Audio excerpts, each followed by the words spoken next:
Many open source projects aren't actually maintained, and what that means for you, a massive new protocol vulnerability, and some nice open source news. Welcome to Surveillance Report 153, where we are dedicated to keeping you private and secure with the latest news in the past week. I say we, but it is just me today. There is no Nate. I am Henry from Techlore. Nate actually might not be back next week, so you all are stuck with me for a while. Actually, and this ties into the promo segment. So Nate has like a full-time job outside of this gig, and I also have other things outside of Techlore that I do as well. And part of the reason is because, well, we don't have like 24/7 to be able to dedicate to both Techlore and The New Oil respectively. And so one of the ways we're able to dedicate the time we do dedicate to this is thanks to our patrons. So you can be a part of that at patreon.com/surveillancepod, where you can contribute to both of us, and that helps us keep this podcast going for free. Hopefully forever, and maybe we can put more time into things as well, the more people we get over there. So thank you all very much for the active support. And also don't forget that we do support LibrePay as well as Monero for people who don't like Patreon for whatever reason that is. I know there's many complaints about Patreon out there, so we're still going to offer those other alternatives. All of that can be found in the show notes, and we appreciate all the support we can get. Now let's dive into this highlight story. So this actually came very recently, and it's a new report which finds very few open source projects are actively maintained, and I was pretty shocked to hear this number. So let me go through the news, and then I'll cover maybe some of my takeaways and analysis of the situation. So this is an analysis accounting for nearly 1.2 million open source software projects, primarily across 4 major ecosystems, and they found that only about 11% of projects were actively maintained. That means almost 90% are just not maintained. Quoting this, in the 9th annual State of the Software Supply Chain Report, published October 3rd, software supply chain management company Sonatype assessed over 1 million projects and reported an 18% decline this year in actively maintained projects. And again, just 11% of those were receiving active maintenance. The report also found some new projects unmaintained in 2022, which are now being maintained. And they have a lot of other stats in there as well. And I just wanted to quickly comment on this story. I think that for me, this is the highlight story because there is a common sentiment, and as great as open source is, there's this common sentiment that just because something is open source, it must be better for your privacy and security. And, you know, a lot of these projects might have security vulnerabilities that have been existed for years now, and they could be actively exploited projects. So the same thing applies to proprietary projects. If there is a not actively maintained proprietary project, it's going to suffer the same exact issue. So this actually has nothing to do with whether or not something is open source. I just wanted to shine a light on this because I think a lot of people just download any open source software without checking to see when the last time it was updated. So personally, what I do, if I'm downloading an open source software, I'll normally check the GitHub or wherever their repos are hosted and just make sure there's some activity there. If I see there hasn't been anything done in 2+ years, I just won't even touch it because I want something that's going to be actively maintained. I want to make sure they're going to be able to push security updates if there's an issue. And I just want to make sure there's an active developer that's still working on a project. And that applies to proprietary projects as well. If you're using a proprietary software that hasn't received any kind of security updates or any kind of maintenance for years, think carefully before using it. With that out of the way, let's go into the data breaches. So there is a third Flagstar Bank data breach since 2021, which affects 800,000 customers. So a data breach notification was sent to impacted customers that explains that Flagstar was indirectly impacted by Fiserv, a vendor it uses for payment processing and mobile bank services, which was a result of MoveIt, so everyone can take their shots. The types of data that were compromised are redacted in the sample data breach notification letters. However, the entry on Main's data breach portal lists at least names and social security numbers as stolen by the threat actors. Next one, Air Europa data breach. Customers warned to cancel their credit cards. So this is a Spanish airline and the country's 3rd largest airline and a member of the SkyTeam Alliance, which warned customers on Monday to cancel their credit cards after attackers accessed their card information in a recent data breach. The credit card details exposed in the breach include card numbers, expiration dates, and the 3-digit CVV code on the back of the payment cards. And it is an unknown number of impacted customers. Next data breach is from Shadow PC, who's warned of a data breach as cyber criminals try to sell gamers' information. For those who don't know, myself included, Shadow is a cloud gaming service providing users with high-end Windows PCs streamed to their local devices, like PCs, laptops, smartphones, tablets, and smart TVs, allowing them to run demanding AAA games on a virtual computer. This affected over 500,000 users and included date of births, addresses, full names, last four of the credit card, expiration date, IP connection log, email, and more. Contains only customers and not all users. I'm now wondering if this is a way I can maybe play some games on macOS, but I doubt that. Next data breach, Indian state government fixes website bug that revealed Aadhaar numbers and fingerprints. I apologize if I mispronounced that. A security researcher says a bug on an Indian state government website inadvertently revealed documents containing those numbers, identity cards, and copies of people's fingerprints. The bug was fixed last week after the security researcher disclosed the bug to local authorities. Now, they found the bug in the West Bengal government's e-district web portal that allows state residents to access government services online, like obtaining birth and death certificates and building applications. They said the website bug meant it was possible to obtain land deeds, which contain records about the owners of a piece of land, from the e-district website by guessing sequential deed application numbers. It's not known if anyone else discovered this bug, so they don't know if it's been exploited in the wild or anything like that, but at least it's been caught now and fixed. And we're just going to keep on moving on to the companies. So Google had their event, and we didn't actually throw this in the show notes, but we did cover this on Techlore Talks. Google Pixels are now going to have 7 years of security updates, which is super cool. That's personally my big highlight from the Google event. But there is another big Google announcement, which is Google's making passkeys the default sign-in for personal accounts. So this applies to all their services and platforms. This means that the next time you sign into your Google account, you'll start seeing prompts to create and use passkeys, simplifying your future sign-ins. It also means you'll see the skip password when possible option toggled on in your Google account settings. So just a big FYI for anyone curious about what's going on with passkeys in the Google ecosystem. And also the next and final company news is from Brave, the browser company who's laid off 9% of its workforce. They didn't specify how many people this was, but it corroborated the development and said the decision was driven by the tough economic climate. And this did impact several departments, so they didn't just lay off a complete department. So we don't have many details, but maybe we'll get more updates on this as time goes on. So stay subscribed. Okay, so research. This is going to be a very technical thing, but it's actually extremely important, and you are dependent on this whether or not you know it. So this is a new protocol vulnerability that will haunt the web for years. And just to tell you how much of a haunt it is Halloween after all, soon. But this actually impacted people like Google, Amazon, Microsoft, and Cloudflare. Like, they've actually been battling this as well. So they revealed this week that they battled massive record-setting DDoS attacks against their cloud infrastructure in both August and September. The recent attacks were particularly noteworthy because hackers generated them by exploiting a vulnerability in a foundational web protocol. This means that while patching efforts are well underway, fixes will need to essentially reach every web server globally before these attacks can actually stop. This is dubbed the HTTP2 rapid reset. The vulnerability can only be exploited for DDoS attacks. I'll give some more analysis on this soon, but just to finish up the story, another facet of the situation is where the vulnerability came from. Rapid reset isn't in a particular piece of software, but in the spec for the HTTP2 network protocol used for loading web pages. It works better than classic HTTP on mobile and uses less bandwidth, so it has been extremely widely adopted, and they are currently developing HTTP 3, but I'm assuming most websites are going to be using version 2. Unlike a Windows bug that gets patched by Microsoft or a Safari bug that gets patched by Apple in an OS update and not in a Safari update because Apple made some great decisions, a flaw in a protocol can't be fixed. I added that in. I'm not quoting the article when I said that. That's just my personal take on Apple's really silly decision to combo up Safari patches with an OS. But to continue back in the story, a flaw in a protocol can't be fixed by one central entity because each website implements the standard in its own way.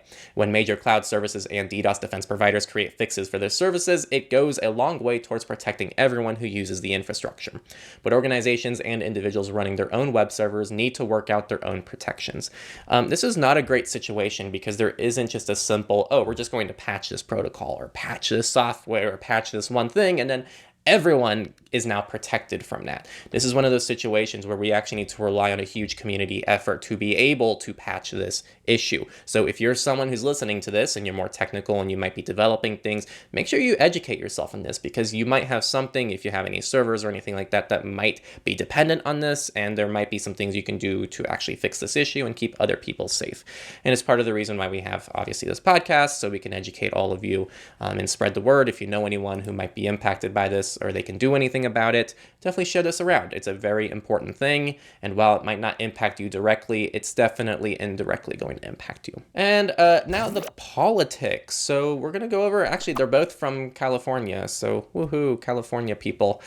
First one is from Oakland. So privacy concerns raised as Oakland considers buying more automated license plate readers. This commission has recommended that the city adopt a new ALPR policy allowing roughly 300 new cameras to be installed throughout the city. The Oakland Privacy Advisory Commission voted Thursday to forward the policy to the City Council for approval. If approved, it would allow the Oakland Police Department to contract with a private company, Atlanta-based Flock Safety, to install the cameras in hotspots identified by OPD. Speaking of Flock, man, all I can think of when I hear of Flock is the Attack on Titan character. And I'm really excited for, hopefully, the actual final episode coming soon. But I'm having doubts, like everything's apparently the final season for years on end, so we'll see what happens. Back to the story, the new policy would also limit data retention in the system to 30 days.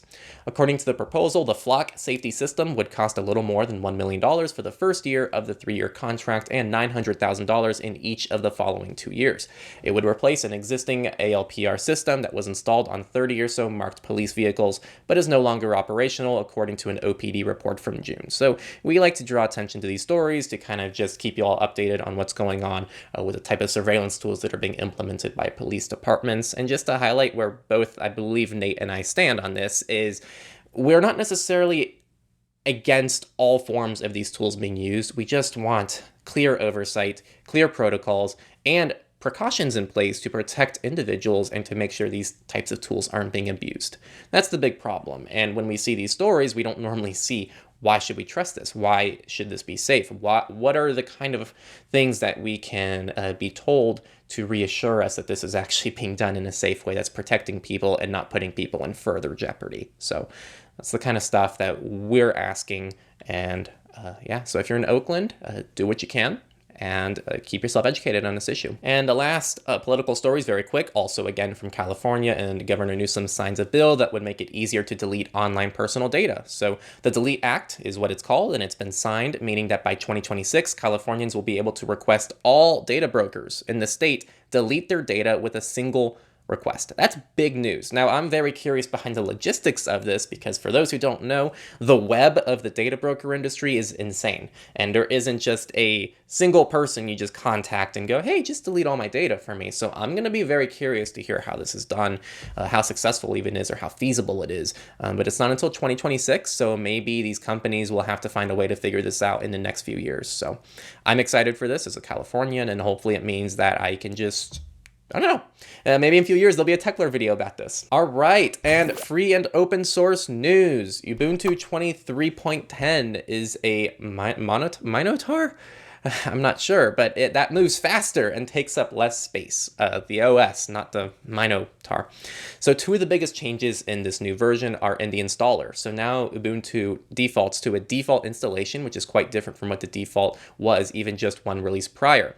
Default is described as just the essentials, web browser, and basic utilities, while full is an offline-friendly selection of office tools, utilities, web browsers, and games. Default is somewhat similar to what minimal used to be in prior versions, while full is intended for those who are offline or have slow connections or just want as many options as possible right away. I think it's cool, and maybe that reflects more of a web-based direction that things are going in, because maybe a lot of people don't even need to use LibreOffice when they're using online editors anyway. But yeah, you still have the option to use both. A little bit more on the story. Elsewhere in the installer, you can now choose ZFS as your primary file system. There's also an experimental option to set up a TPM full disk encryption rather than rely entirely on passphrases to encrypt your disk, which is also pretty neat. This brings Ubuntu up to speed with Windows and offering a way to both secure your system and find out the hard way that you lack a backup key to get in after messing with your boot options. That's a note from Nate. And it's very true. So if you do this, make sure you're keeping backups and ways to get in case you forget something or etc. You guys know the deal. Just to wrap up the story, most of the other user-facing changes come from the upgrade to GNOME 45, and this is the last release from the next major LTS version. So for those who like Ubuntu, there you go. Next story is from Molweb Browser 13.0, which was released with multilingual support, and I'm fairly certain this is their first major release update since their initial release of Molweb Browser. So it's exciting to see them make it to this first major release because it's very common for new browsers to pop up and disappear, but as we used to say, when Molweb released their browser, this is like an actual real thing developed by a real team that's in formal collaboration with the Tor project, so I personally didn't feel like this is something that was going to go away anytime soon, but just to quickly summarize this, because there's way too many changes, check the article. It includes a bigger window on startup, more privacy-focused search engines listed by default, and several behind-the-scenes updates to keep hardening the browser. They have a massive list of changes on their GitHub. We also made a short list of those on the Techlore forum for those on the forum. So yeah, it's definitely some fun stuff there, and I'm just happy to see Molweb continuing to push the envelope with the browser. And the last open source article is from Mastodon, who apparently has 407,000 plus more monthly users than it thought. So there was a connectivity error due to their network, and the issue has now been resolved, which now leaves Mastodon with a total of 1.8 million monthly active users at present, which is an increase of 5% month over month, and 10,000 servers, which is up 12%. Now, that's still a lot smaller than other alternatives, but I think that's a big win either way for Mastodon, and 2 million people, almost 2 million people is still a lot of people. So yeah, for people in Mastodon, woot woot. We're all on Mastodon, so you can follow Nate on Mastodon, you can follow Surveillance Report on Mastodon, you can follow The New Oil on Mastodon, you can follow Techlore on Mastodon, you can follow me on Mastodon. Oh my gosh, so many things you can follow. Isn't that so fun? So Misfits, this is the last section of the news. So pretty much Android devices with backdoored firmware was found in US schools. As part of the global cybercriminal operation called Bad Box, Human Security found a threat actor relied on supply chain compromise to infect the firmware of more than 70,000 Android smartphones, CTV boxes, and tablet devices with the Triada malware.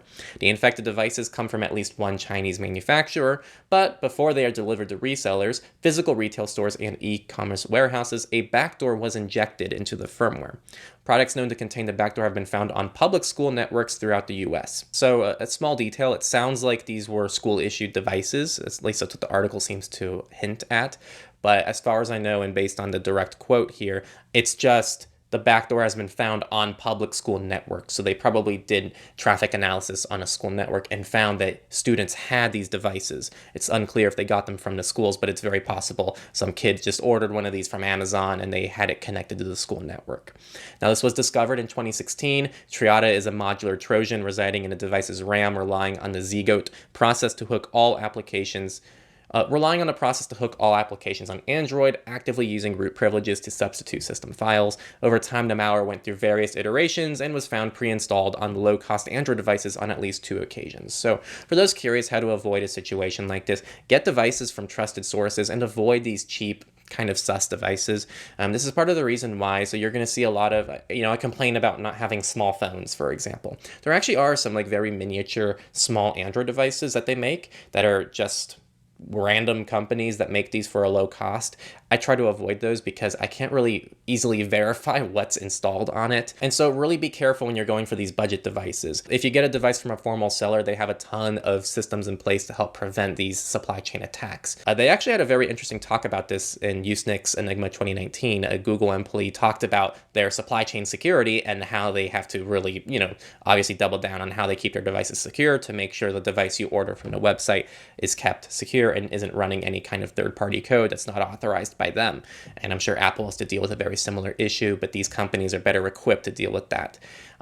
So just something to think about, and make sure you're getting your devices from trusted places. And the last story of the week, Crunchyroll violated viewers' privacy. Some may be entitled to part, not the whole, part of a $16 million settlement. This was filed in September 2022. The complaint accused parent company Sony, I didn't know Sony owned Crunchyroll, of sharing users' personal viewing information from third-party sites, including Facebook and Google, without their knowledge, which is a violation of the Video Privacy Protection Act.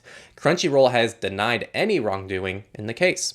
McClatchy News reached out to the company for comment and was awaiting a response. Subscribers have until December 12th to submit a claim, so definitely do that if you are a Crunchyroll customer and want to claim that. As always, you might have to give up some personal information, so it's kind of your decision whether or not you want to claim this, and I guess make a statement, etc. Or you can just ignore this. It's really your call. I don't think there's a right way to do this. So if you're a Crunchyroll user, reflect on that. And that was really it for the week. Pretty short week. I tried to keep it pretty brief. So again, many open source projects aren't maintained, and what that means for you, definitely keep that in mind when you're installing software. There's that new massive protocol vulnerability, and there were some little open source news updates. So this was Surveillance Report 153. And again, we really can't do this without our patrons, and we hope to continue to do this forever and ever because of all of our patrons. And so if you want to be a part of that, join us at patreon.com/surveillancepod. We super appreciate it. We really can't do it without all of you. So thank you very much. And if you don't like Patreon, you're valid for not liking Patreon. We do also support Monero and LibrePay contributions, and you can find all of those in the show notes. We can't do this without all of you supporters, and we do see everyone on Monero who sends us Monero. We don't know who the hell you are, but we do see your contributions. And that's really it for the week. So I will see you next week. Again, it will be just me. So you're welcome, or sorry, depending on who you like better. But we will see you both soon. What? No, I will see you all soon, and Nate should be back in a couple weeks with me.